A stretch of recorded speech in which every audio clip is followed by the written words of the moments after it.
It's easy to assume that war is all about weapons. Missiles, artillery, drones, aircraft, and especially Russia's thousands upon thousands of tanks have all defined the Ukraine war, for instance. But beyond the weapons, tactics are key. And in some cases, the countries defending themselves against aggression find that Mother Nature herself can come to the rescue. Finland and Poland are learning that right now. The two countries have just come up with a bizarre way to wipe out Russian armor, and if they can pull it off, Vladimir Putin's typical ground-based tactics will be in serious trouble if he launches a war against NATO. On August 29th, Euromaidan Press reported that Finland and Poland appear to have found the perfect response to Russia rebuilding its conventional forces after losing so much of its armor against Ukraine. This defense isn't some new form of anti-tank missile or a revolutionary new drone. It's a feature of both countries' landscapes that were part of their makeup for centuries until they were drained so the land could be used for modern purposes. What are those features? The wetlands. Specifically, restored peat bogs could become the latest and perhaps greatest line of defense against Russia, and we only need to look back to a little earlier in 2025 to discover why. Sadly, the example Euromaidan Press highlights was a complete accident, as 4 US soldiers stationed in Lithuania and operating an M88 Hercules found themselves trapped in a bog. All 4 lost their lives, unable to escape on foot, and with their armored recovery vehicle rendered useless. Though a tragedy for NATO, the incident highlighted just how effective these types of wetlands can be when used as part of a country's defensive setup. We'll get back to that point later in the video. Returning to Finland and Poland's plans, they were first reported on by Politico, which spoke to representatives of both nations to discover they are actively exploring the possibility of restoring previously drained bogs in their countries to defend against Russian tanks. Poland has already built the concept into its $2.69 billion Eastern Shield project, with a statement provided by the country's defense ministry saying that the project provides for environmental protection, including by peatland formation and forestation of border areas. France 24 provides more information, noting that Finland's defense and environment ministries will start talks in the fall to arrange the launch of a new peatland repair project, though what that project will look like remains to be seen. Similar discussions are taking place in Poland, with France 24 noting that the Polish equivalents of these ministries are also speaking to scientists to see what can be done. A state secretary at Poland's defense ministry, Cezary Tomczyk, explains why in a simple statement. Nature is an ally, and we want to use it. And it may not just be these two nations getting involved. Some in Germany are also highlighting how important wetlands can be for military tactics. Among them is the Greifswald Meyer Center, which is a peatland think tank. Back in June, it encouraged the European Union, or EU, to consider investing up to $580 million on restoring 38.6 square miles of wetlands, offering a clear military reason for doing so. Naturally wet and equally re-wetted peatlands are impassable for tanks, slowing down troop movements and forcing predictable corridors that are easier to defend, the think tank said in a statement. Peatlands offer additional protection for critical infrastructure by making troop movements near transport routes, energy facilities, and strategic supply points more difficult. The think tank has a good point, several of them, in fact. And to make matters worse for Russia, the measures that Poland and Finland are considering right now just so happen to align with something that NATO could implement if the idea gains greater traction. As Politico points out, it just so happens that a lot of Europe's wetlands, both those that still exist and those that have been drained, combine to form what it calls a bog belt. It notes that most of the EU's wetlands stretch across the borders that its nations share with Russia and Putin's ally Belarus, essentially creating a natural border that could be transformed into an incredibly effective barrier. These wetlands stretch from Finland's Arctic regions, through the Baltic states, past the dangerous Suwałki Gap, and into eastern Poland, the outlet says. But by now, more than a few of the military historians watching this video will be thinking the same thing. Using wetlands to slow down advancing armies isn't a new concept. They're absolutely right. For centuries, the wetlands that Poland and Finland are considering reviving have been used to provide the nations that host them with impressive military advantages. Politico highlights several examples. In AD 9, the Germanic tribes of ancient Europe were able to use their bogs to trap Rome's marauding soldiers, trapping them so they became easy pickings for assaults. Russia itself has more than enough experience falling foul of Europe's bogs, Politico adds. During the 1940s, when the Soviet Union was trying to invade Finland, the wet borderlands of Russia's target proved to be a difficult barrier to cross. Finland's Pauli Auto Satala, who is part of the country's governing National Coalition Party, is more than aware of this latter example. Speaking after filing a parliamentary motion that prompted Finland's upcoming talks, Auto Satala said, "In Finland, we have used our nature from a defense angle in history. I realized that at the eastern border especially, there are a lot of excellent areas to restore, for the climate, but also to make it as difficult to go through as possible. Sticking with Finland, France 24 adds that the country had several obvious areas that could be subject to re-wetting. These include large portions of the country that have in the past been drained to promote forestry, only for trees to fail to grow on the drained land. Now practically useless, those areas are prime candidates for Finland's new plan. It's very logical to wet these large areas again, says Christina Lang of the Natural Resources Institute of Finland. And if we need to re-wet part of our peatlands anyway, then why not close to the eastern border? Finland could go further than that. She notes that about a third of Finland is made up of the type of peatland that could now become a vital weapon against Russia.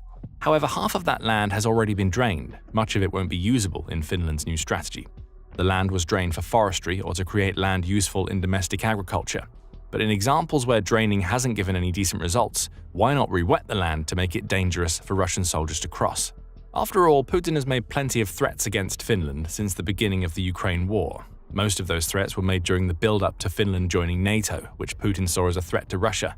Back in December 2023, CNN reported that Putin made a vague threat of problems for Finland if it joined the collective defense organization. It did, and though we still haven't seen these problems manifest into direct military action, it's not hard to make the leap that Putin is thinking about a future fight with Finland and its NATO allies as revenge for too many countries not doing what he wants them to do. As for Poland, discussions about revitalizing wetlands have been taking place for years, though they've only just now started reaching the government level, Politico says. Victoria Jedrzejkowiak, who is a climate activist and one of the guiding forces for Poland's Fridays for Future climate protests, points out that the stars are aligning now. Once you talk about security, everyone listens right now in Poland, she tells Politico. And our peatlands and ancient forests, those are the places that are going to be very important for our defense once the war gets to Poland as well. Many in Poland are now realizing that nature can be their greatest ally. With its defense ministry involved, it likely won't be long until we start hearing plans for restoring the country's wetlands. And like Finland, Poland has a lot of wetlands that it could restore. These types of land account for about 5% of Poland's entire area, though it may have a tougher time restoring it than Finland. Waterlands says that about 85% of Poland's peatlands have been drained, likely for the purposes we mentioned earlier. So some tough decisions will have to be made regarding which to restore, especially if wetlands near Poland's most vulnerable borders are now home to farms or even entire communities. Still, these are decisions that have to be made. The military benefits are too massive, which brings us to what these wetland restorations will mean for a future Russian invasion of either Poland or Finland. It's simple. Wetlands cause major problems for tanks. We've touched on this already with the example of the 4 US soldiers who unfortunately lost their lives when they were trapped in wetlands. But what was an unhappy accident for a handful of NATO soldiers could spell doom for any Russian invasion. After all, Putin loves using tanks. We know that from the sheer number of them Russia has lost in its Ukraine invasion. Ukraine's Ministry of Finance says that Russia has lost 11,151 tanks up to August 31st, with 2 more being destroyed on August 30th alone. For Russia, tanks are vital to the mechanized assaults it launches against enemy fortifications. Tanks provide armor for infantry and pack enough firepower to destroy walls and other defenses. Granted, Ukraine has come up with plenty of ways to counter Russia's tanks already. Anti-tank missiles are effective, of course, but it is kamikaze drones loaded with explosives that fly directly into the weak points of tanks that do most of the damage. As the Carr Center pointed out in June, Ukraine's drones are now responsible for 85% of Russia's military personnel and equipment losses, with tanks being very near the top of that list. Perhaps that use of heavy drones raises the question of why bother revitalizing the wetlands at all. After all, drones are doing a good enough job on their own. Finland, Poland, and all of NATO recognize their impact and have been shifting toward drone-centric military strategies. In fact, Poland is going all in on drones. In 2025 alone, it will spend $55 million on buying drones to make them a key element of its defense strategy. These are all good points. However, imagine how much more effective these drones could be when restored wetlands are involved in a nation's defense. Tanks can't drive through wetlands. Their tracks get stuck, and they're so heavy that they easily become bogged down. These massive metal monsters are hardly the most agile of targets at the best of times, especially when compared to a first-person view drone. But having them come to a complete standstill makes them sitting ducks, and spare a thought for the tank operators in these scenarios. Their first instinct upon seeing an incoming drone against which they can't defend is to bail. They look for an escape on foot, and that escape will elude them in boggy land. Even if the soldiers can move, they may have to march hundreds of feet, perhaps even miles, to get to safe land. That's all while being hindered by the wetlands and moving so slowly they become easy targets for drones. Plus, as we found out from the US example we mentioned earlier, the wetlands can claim lives through exhaustion just as readily as they can slow down potential targets. So Russia's tanks and infantry just won't use the wetlands, right? That logical counter falls flat on its face when you consider the simple fact that a defending nation such as Poland or Finland knows precisely where its wetlands are. With that knowledge, they can use their bogs and wetlands to funnel enemy soldiers into ambushes. We've seen this tactic plenty of times before. Both Ukraine and Russia use massive minefields to ferry opposing troops into locations where they can be hit by artillery and similar ambushes. In many respects, restored wetlands will serve the same purpose as minefields, destructive to anybody foolish enough to traverse them and assistive to soldiers looking to lay ambushes. Combat archaeology notes that wetlands are ideal for nations that use guerrilla warfare. Unlike other environments, wetlands are able to fulfill all of Clausewitz's criteria for guerrilla warfare, including the ability to be carried out in the interior of a political zone, extending over a considerable portion of a country, occurring irregularly, being difficult in nature, being unreliant on a single strike, and having the ability to gather the support of the community, the outlet says. It's referring to writings by Karl von Clausewitz from the 19th century, but the points being made stand today. And guess which nation has been using guerrilla warfare against Russia? Ukraine. What Poland, Finland, and several other NATO nations have is land that is ideal for use in the very type of strategy that counters Russia's preferred means of aggression. Heavy mechanized assaults can be countered using wetlands, and even if Russian tanks somehow make it through unscathed, they'll be slowed down to such an extent that those nations using their wetlands will be able to prepare fortifications and mount far more damaging defenses against Russia's exhausted invading soldiers. Russia is no stranger to this type of strategy. It's long used its own hostile environment to wear down invading armies to the point where exhaustion and natural attrition are as important to Russian victories on their own land as the country's tactics. Now Putin is dealing with a pair of nations that are considering using a very similar approach against him. Did we say a pair? It may be much more than that. We mentioned that at least one German think tank is already imploring the country's government to use wetlands as defensive assets.